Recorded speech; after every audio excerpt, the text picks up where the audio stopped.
ہر عروج کو زوال ہے. جو پیدا ہوا وہ مرے گا، جو آیا وہ جائے گا. آج میرے پاس جوانی کی پاور ہے تو یہ جوانی کی پاور منتقل ہو کر آپ میں چلی جائے گی.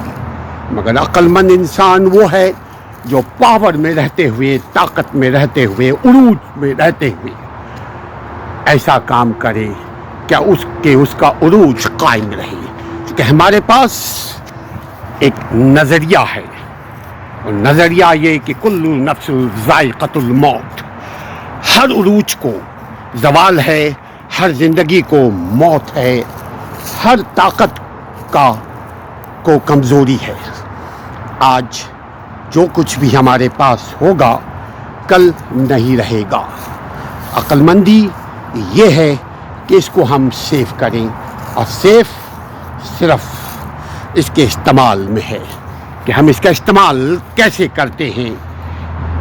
اس بات پر غور کرنے کی خصوصاً مسلمانوں کو ضرورت ہے، کیونکہ آپ کے پاس ایک نظریہ حیات ہے.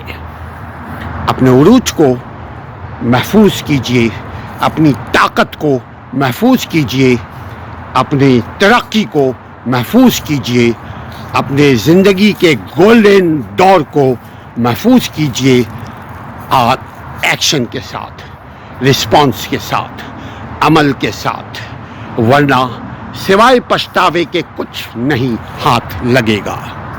تاریخ انسانیت یہی بتاتی ہے. اگر اسلام کو ہم صرف مفاد میں استعمال کرتے ہیں تو ٹھیک ہے، تاریخ انسانیت سے سبق لیں.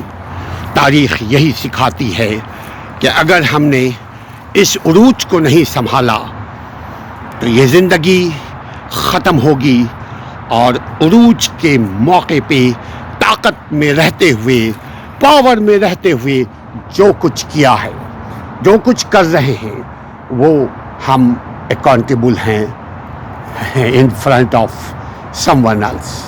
ہم مانیں یا نہ مانیں، مگر عروج کو زوال ہے، طاقت کو کمزوری ہے، زندگی کو موت ہے. اس حقیقت سے سامنا ہر شخص نے کرنا ہے، ہم مانیں یا نہ مانیں.